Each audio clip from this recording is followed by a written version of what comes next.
Don't forget to close your closet door at night. Written by M.A. Perry. As a kid, I always closed the closet door when I went to sleep.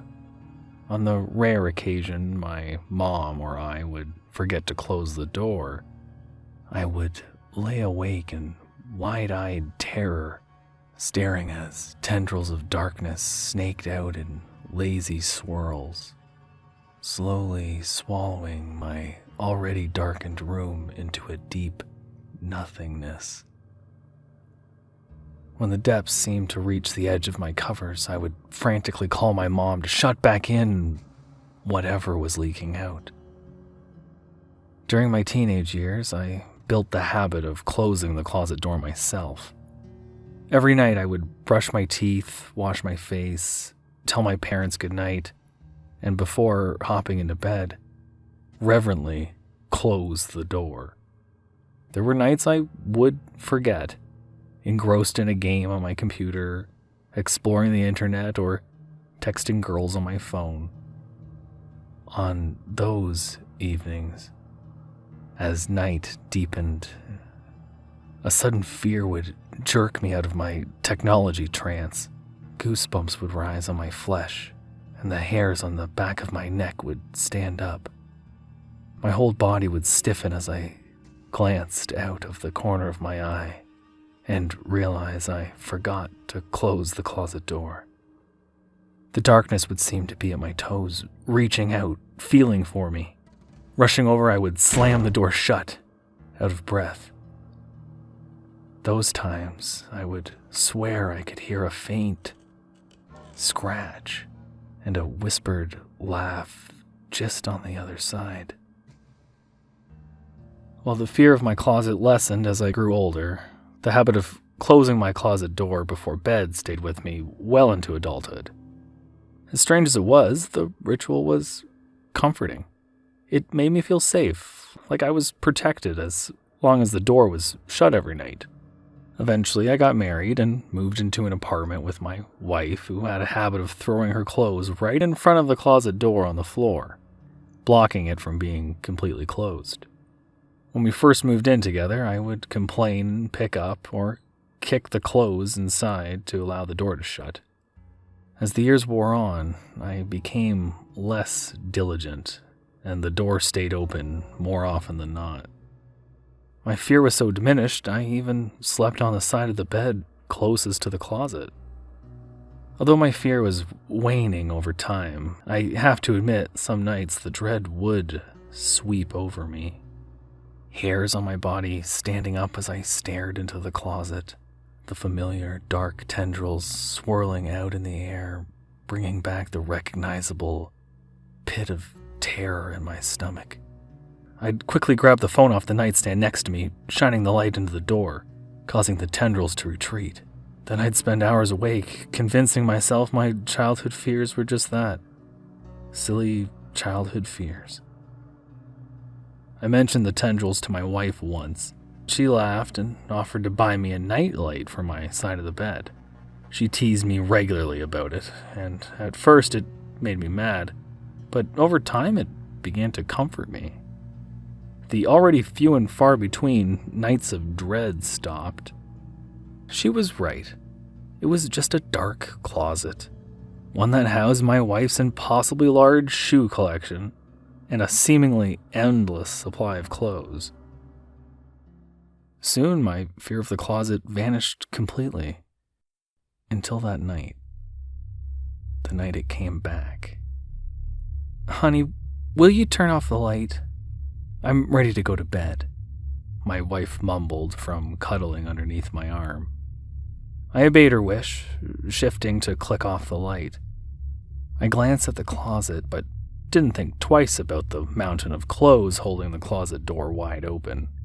After a few minutes, my wife mumbled, "It's too hot," and shifted away from me, a sure sign she was drifting off to sleep. A small smile tugged at my lips as I took my arm from around her and rolled over to grab my phone. My fingertips brushed the screen when my eyes locked onto something in the closet. and I froze.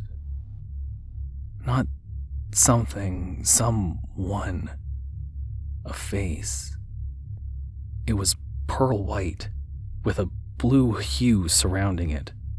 The eyes were impossibly wide, with black pupils. A grin stretched from ear to ear, revealing teeth that were unevenly sharpened.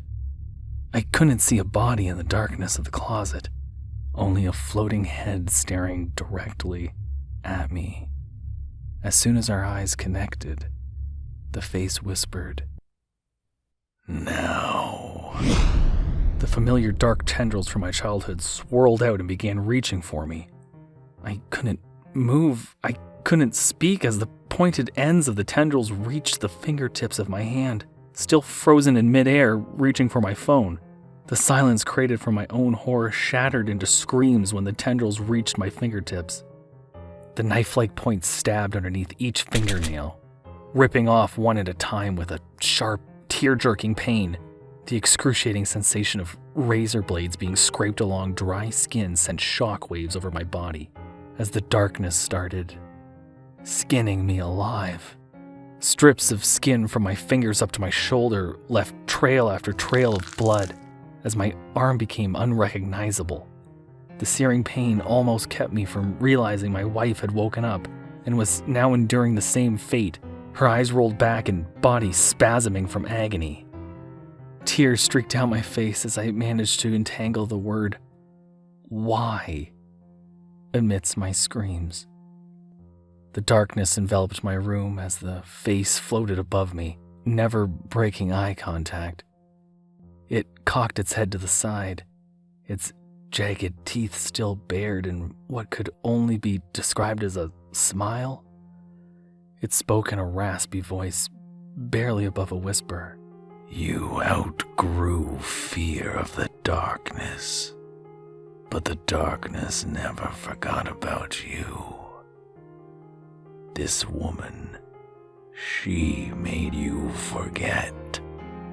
Now, you will always remember." With that, the tendrils that stripped my arm changed course and dove to combine with the tendrils already stripping my wife's arms. Frozen, I could only watch as the tendrils from my body dug into her toenails, slowly shearing skin from muscle and strips from her toes, past her knees and to her belly button. Her shrieks were deafening as the darkness took each piece inch by inch, ripping her skin one strip at a time, until she was a silent, bloody pulp on the bed. My own arm was bleeding profusely, and I began to slip in and out of consciousness. "Do not forget about the darkness," was the last thing I heard before crashing.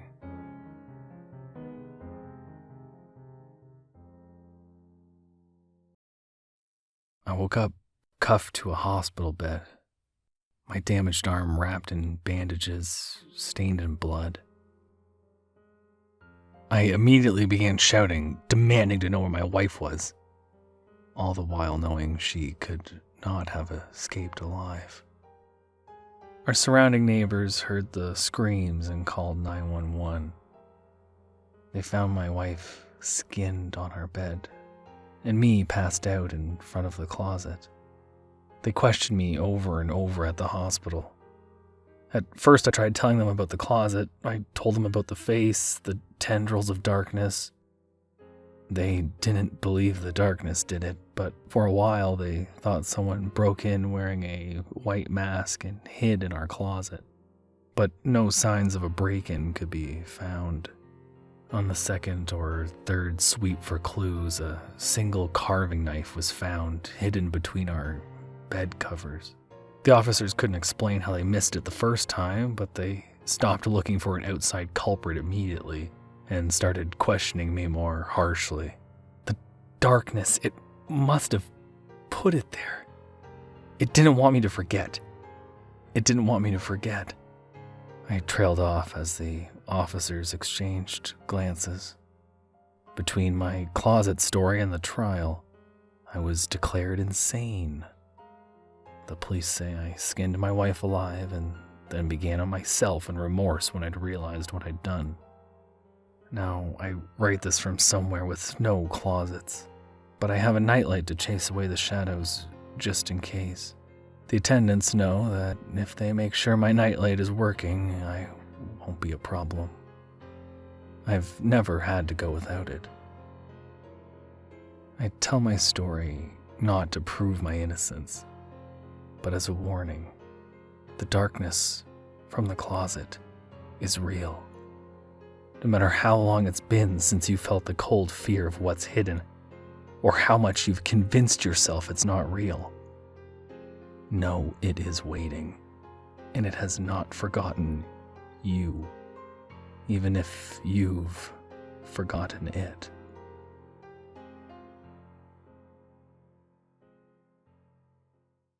If you're like me, you wish more of the shadows bouncing around in your head could escape for a while and enrich themselves by bothering some other people.